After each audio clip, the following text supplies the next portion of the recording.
Welcome back to History 1301. Today we are going to continue our lecture on the American Revolution. So let's look over our objectives. First thing we're going to talk about is, the long-term and the immediate events that led the colonists into a revolution against Britain. Then we'll discuss the various phases of the American Revolution and analyze the circumstances that helped the colonists win the war. So we're going to talk about, the first phase, the second phase, and the third phase of the war, and why, what makes them different from each other. Finally, when we're done with all of the events that we're going to talk about today, we're going to analyze everything. We're going to summarize, and the point is to understand how the war affected the following groups: colonists, both loyalists and, the rebels, the patriots, slaves, Native Americans, and women. We're going to talk about all those groups separately. So the first thing we want to talk about today is the shot heard around the world. So a couple of things I want to discuss, before we get into the whole Lexington and Concord and Bunker Hill. The fact of the matter is that by mid-1974, colonists in Western Massachusetts had basically taken over the towns and evicted British officials. So as far as they're concerned, all of their efforts had pretty much been fruitful, okay?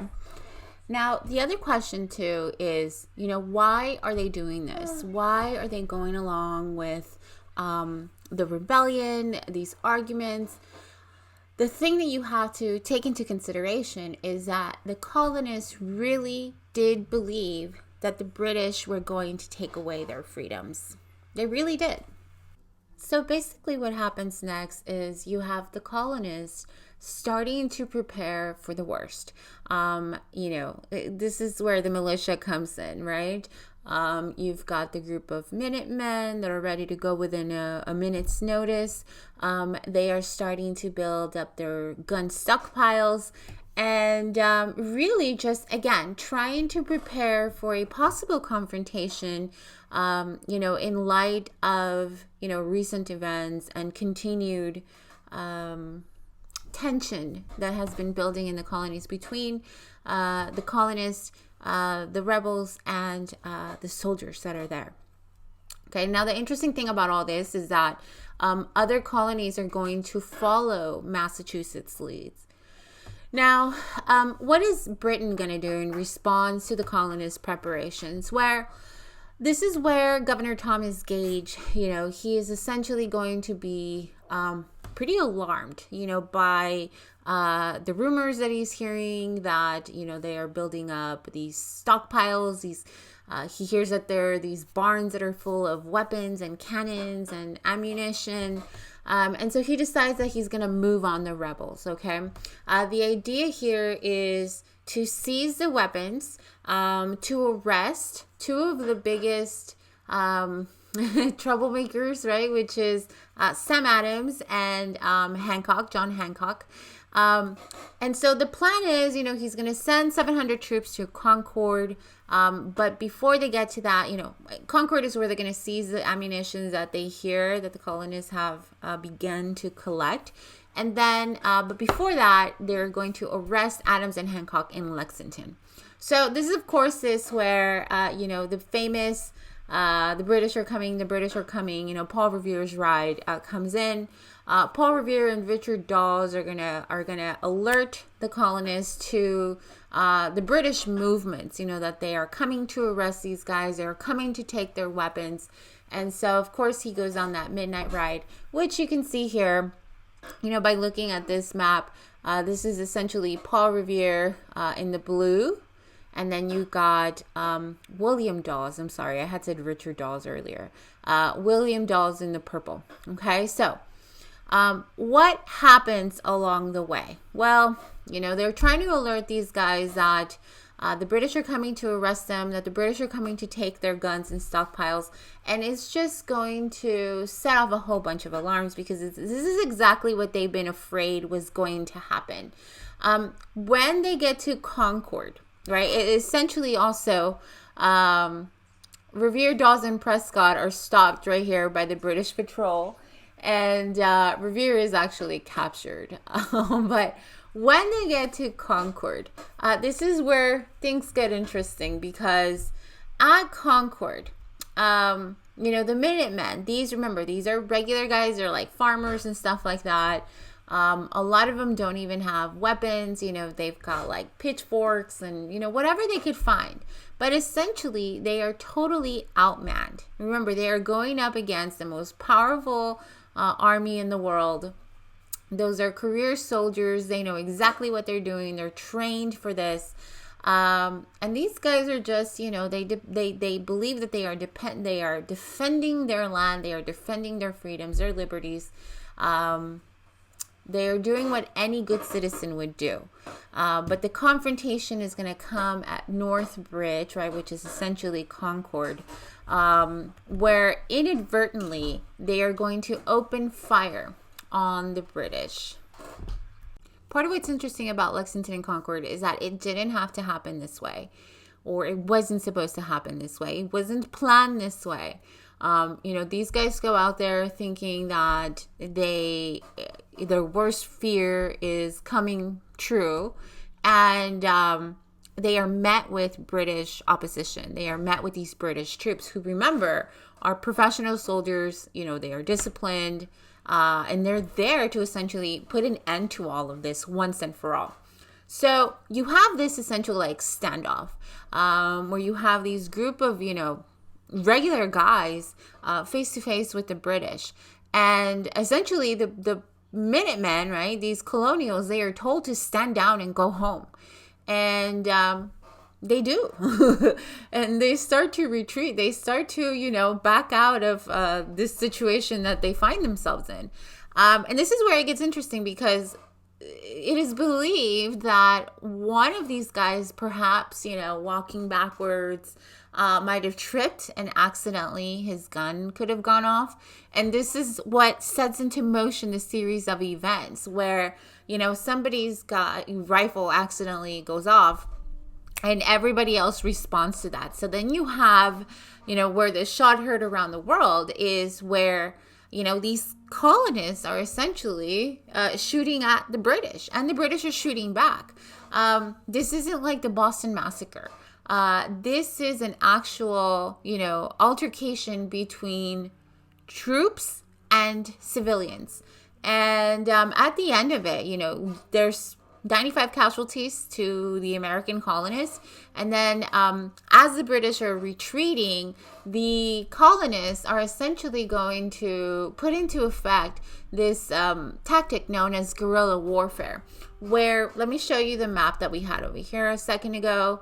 As the British are retreating, and you can see that by the red line with the dashes, they are retreating from North Bridge, and you've got the colonists, along the side of the road, hiding behind trees and stuff like that, and basically taking cover, coming out and shooting at the British. So they're essentially picking them off. This is known as guerrilla warfare, right? And one of the things that's so interesting about this is, okay, where did the colonists learn this tactic from? Well, it was from the Native Americans.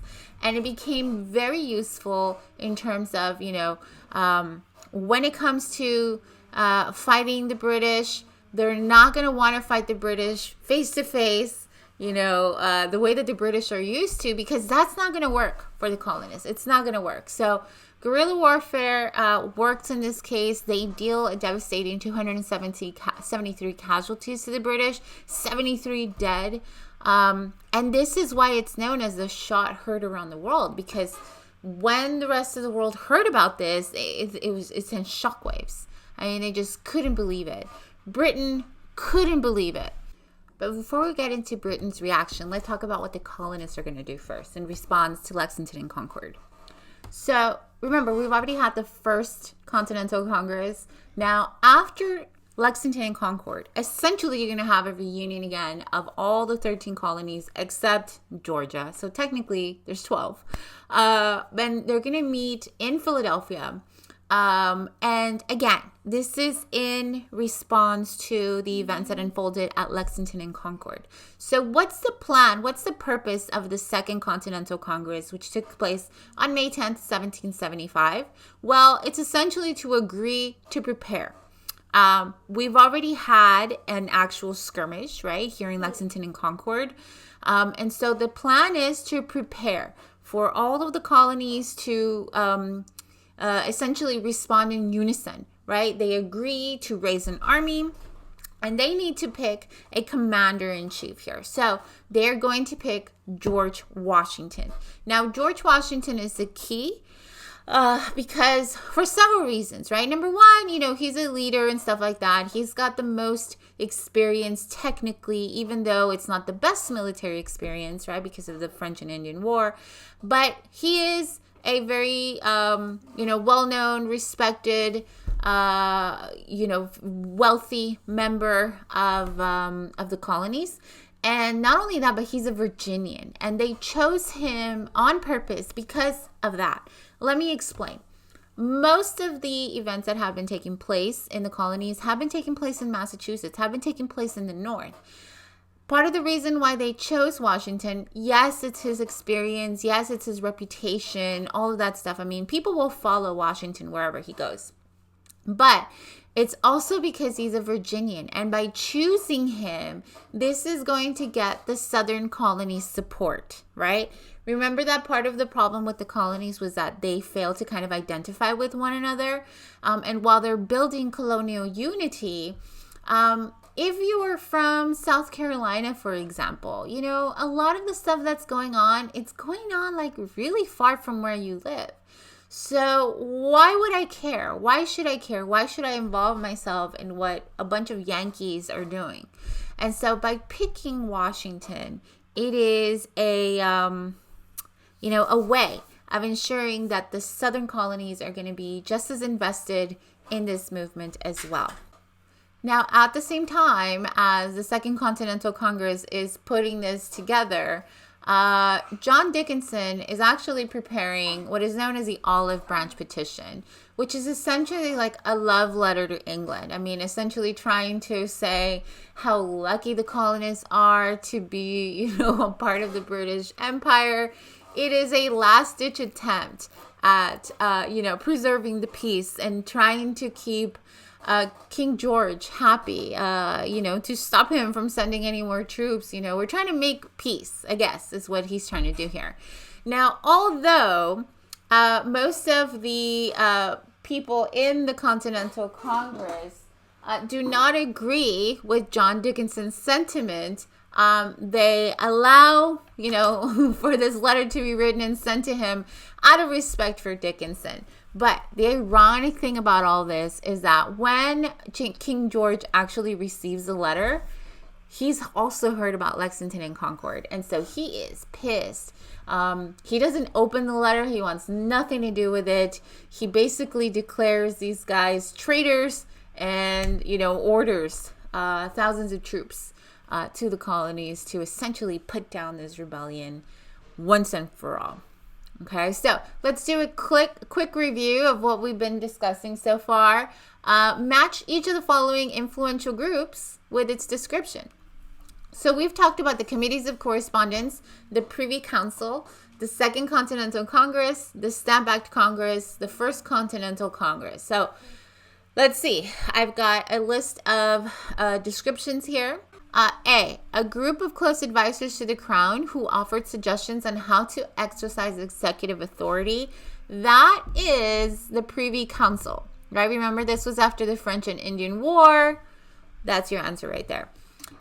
B, a group of colonial leaders who considered the American response to the Stamp Act. Okay, so remember, they passed the Stamp Act, and what are the colonists going to do? Well, they put together the Stamp Act Congress to try to figure out what are they going to do in order to get Parliament to repeal it, right? Letter C, a group of colonial leaders who considered the American response to the coercive acts, right? Remember, the coercive acts, otherwise known as the intolerable acts, are a response to the Boston Tea Party, right? So you had the Tea Act, Boston Tea Party, And then the punishment, which is the coercive acts. What do the colonists do in response to that? That was the first Continental Congress, right? Remember, they are not talking independence, not yet, but they are talking about getting their rights back. So now, letter D. A group of letter writers who provided quick and reliable information throughout the colonies. This, of course, is the committees of correspondence. Remember that after the Boston Massacre, there's like this massive letter writing campaign, and the purpose of it is to spread information so that they can plan coordinated, protests and things like that, okay? Think of it kind of like, like texting and that sort of thing, back then. And then finally, letter E, a group of colonial leaders who considered the American response to the battles of Lexington and Concord. So it's not the first Continental Congress, it's the second Continental Congress. So that would be number 3 right there, okay? Hope that this helps you sort of get some of the information that we've discussed straight. And, because there's a little bit more of information to go. Okay, so now let's talk about the Battle of Bunker Hill or Breed's Hill. The reason why this particular battle is so important is not only because it's the first all-out battle of the American Revolution, but capturing Bunker Hill would essentially mean control of Boston Harbor. Now, this is important to both sides because remember, Boston is where a lot of, the events are taking place. It's where a lot of the rebels are. And so it's going to be an important strategic location for both sides, okay? So let's talk about the Battle of Bunker Hill. There's a lot that can be said about this that, I could talk about it for like an hour, but I'm going to give you like the condensed version of what happens here, right? So essentially, remember, they've already established the Continental Army, right? They've made George Washington the commander-in-chief. Lexington and Concord already took place. So it's like, although that was kind of like an accident, right? It wasn't supposed to happen that way.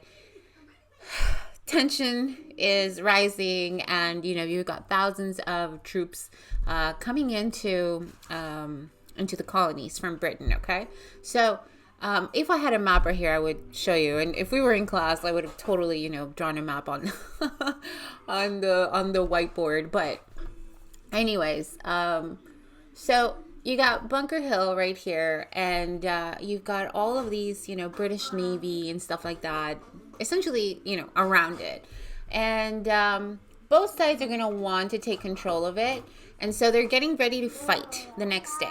Okay, so essentially you have the British on one side, and the rebels right on the other, and they're going to fight the next morning at the crack of dawn. And the British go to bed, right? They go to sleep, they go to bed, they're expecting an early fight.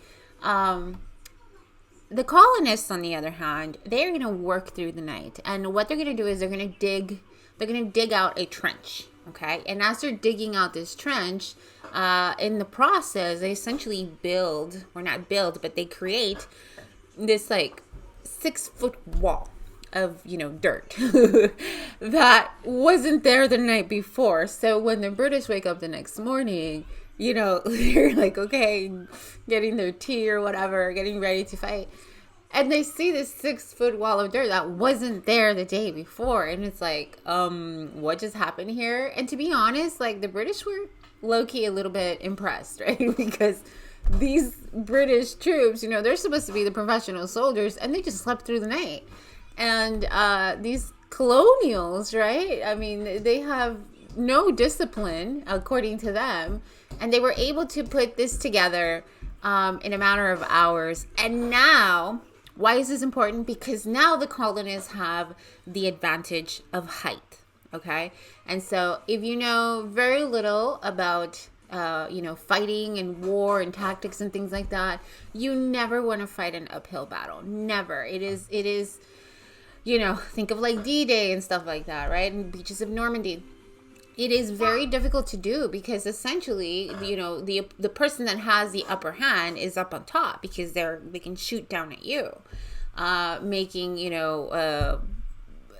the fight more difficult. I mean, for you to win, it would take an extraordinary amount of effort and valor and courage and all of these things, right? So multiply it times 2.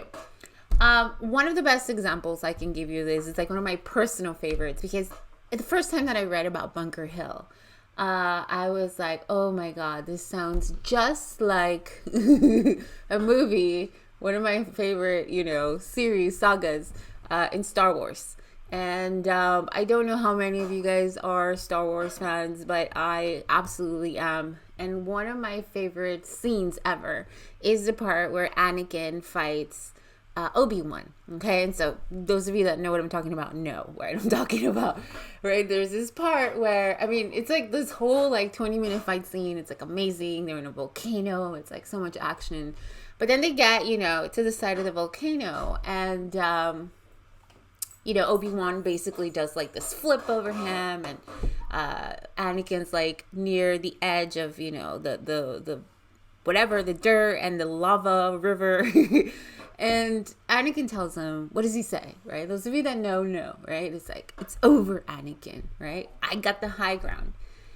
And this is a part that reminded me of Bunker Hill, or vice versa.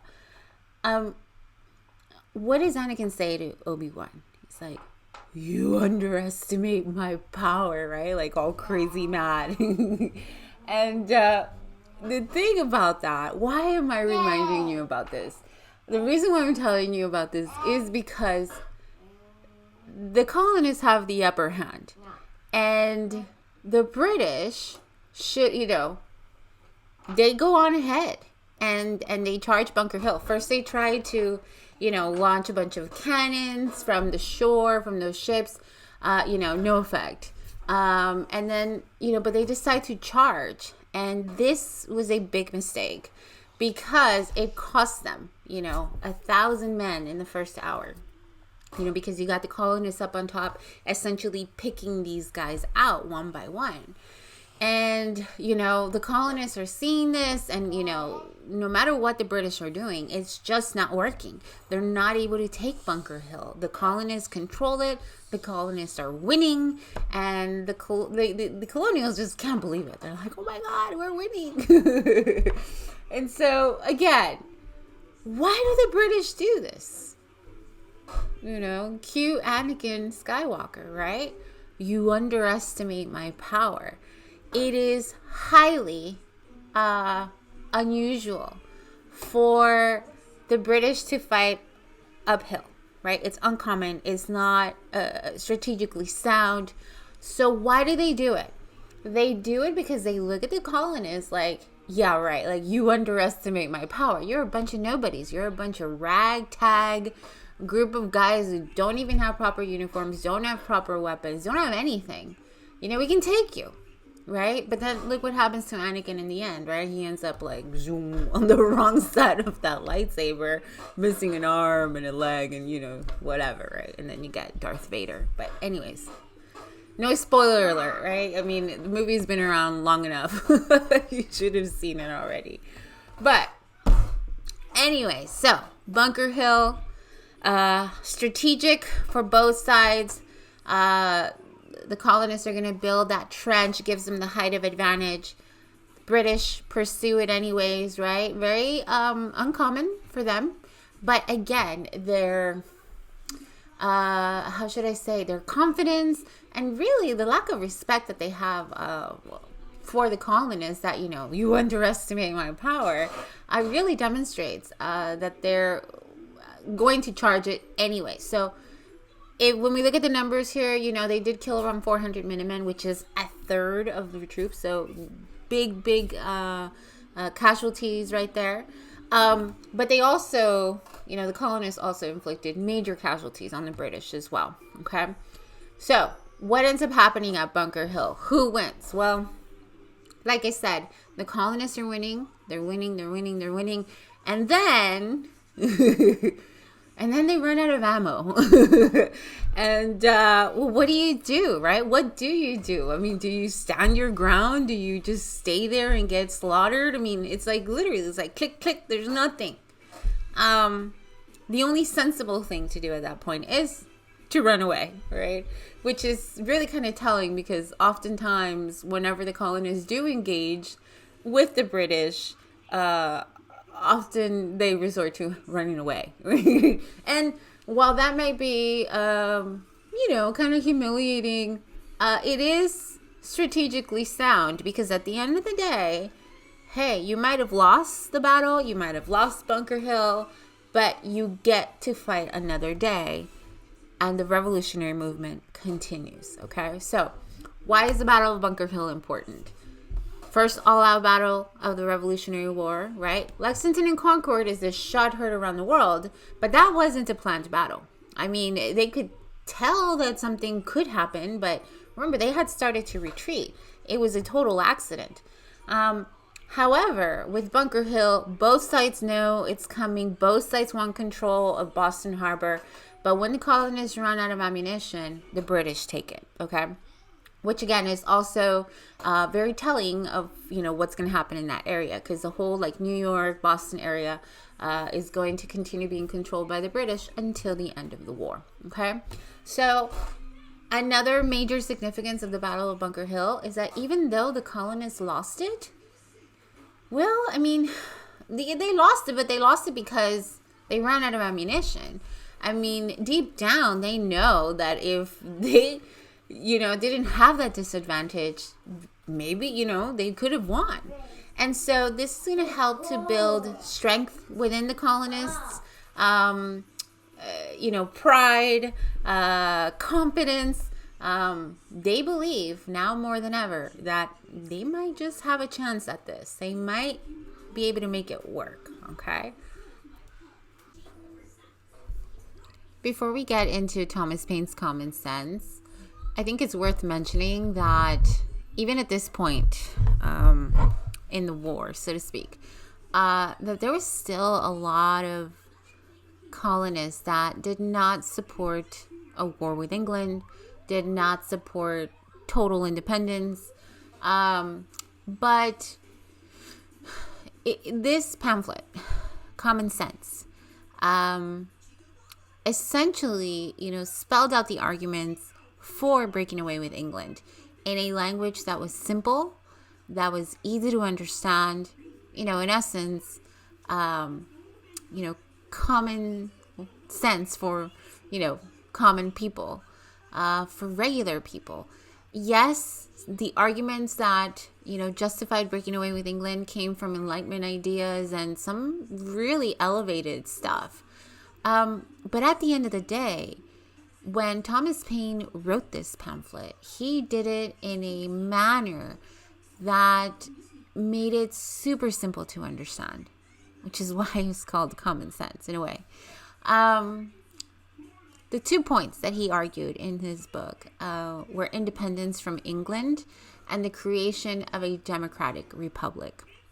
Okay, now to justify independence, Paine is going to use, symbolism, just language that average people understood. For example, in one of his arguments, he said how it didn't make any sense that a tiny island nation would govern an entire continent. It's almost as if the moon governed the planet Earth. And when people saw that, they're like, yeah, that's right. He's got a point. That's what I mean by common sense and simple language. Stuff that people could understand. It didn't have to be really complex or elevated arguments because it made sense. And the reason why this book was such a huge hit, I mean, it'd be like a bestseller, today by comparison. But the reason why it was so popular was because it really struck a nerve. It resonated with people.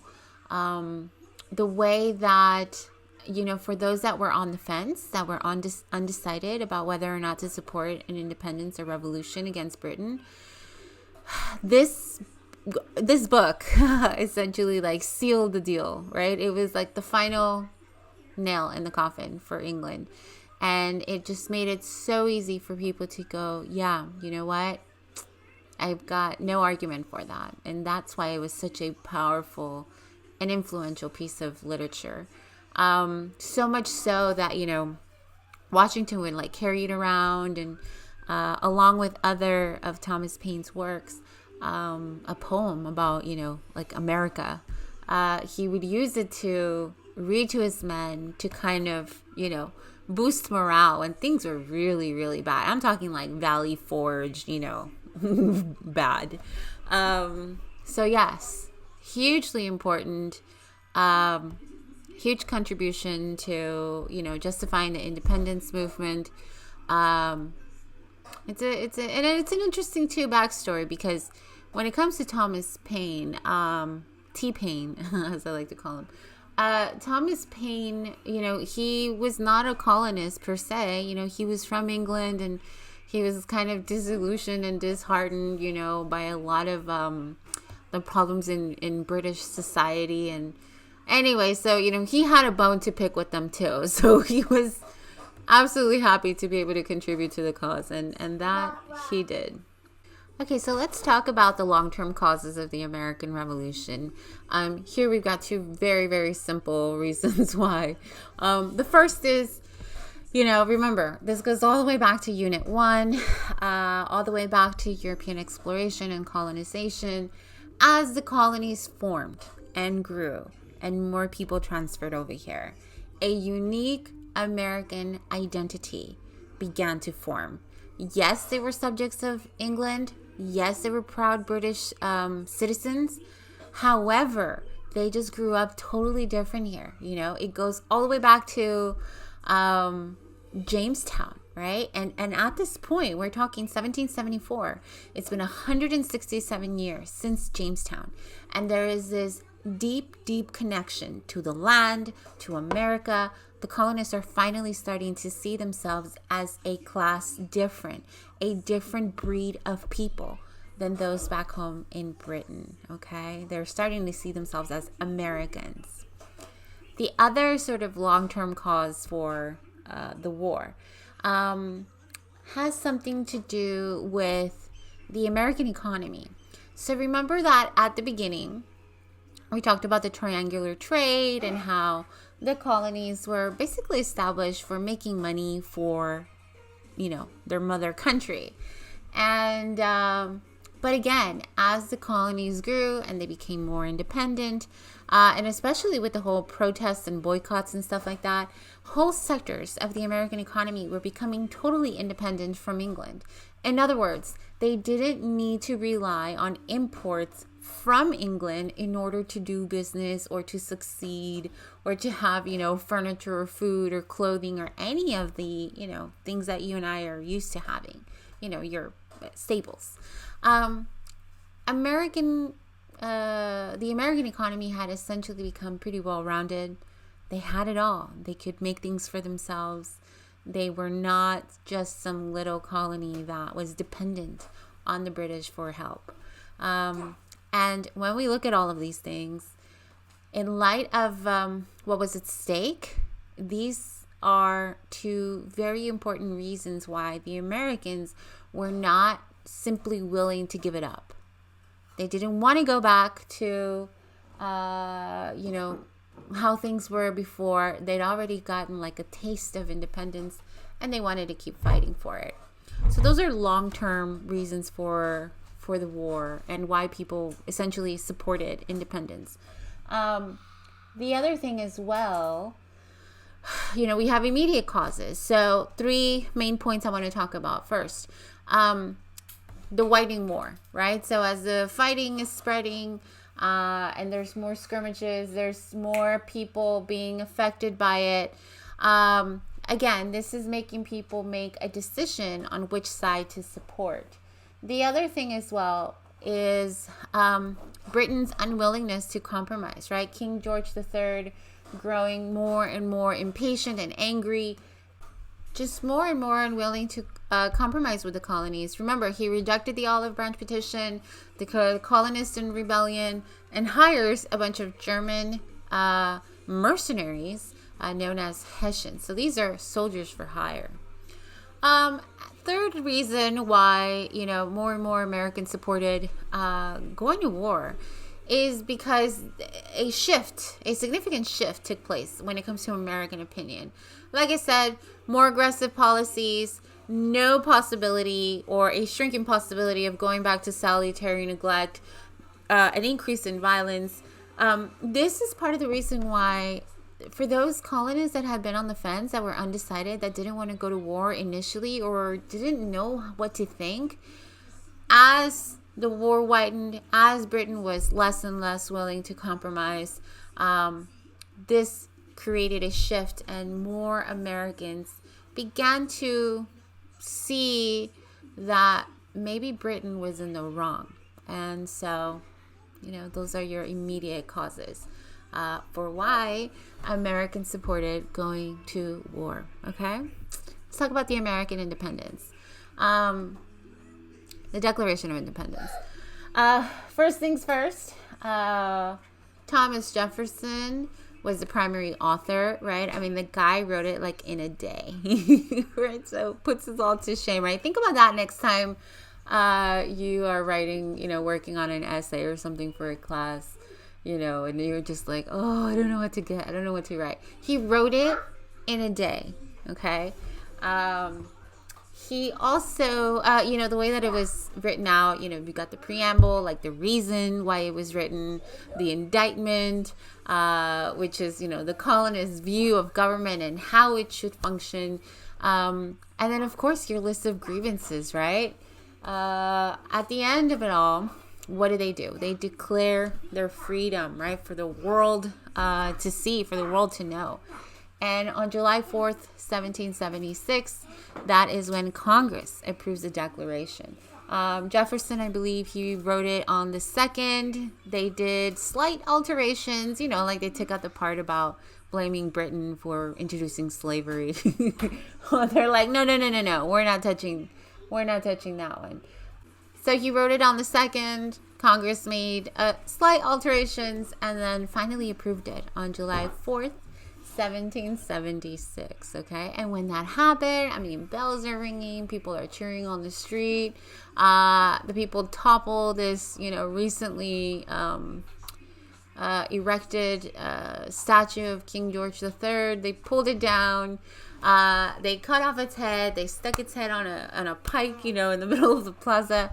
And the rest of the body, what did they do to the rest of the statue? They melted it down to make ammunition, to make volleys and stuff like that.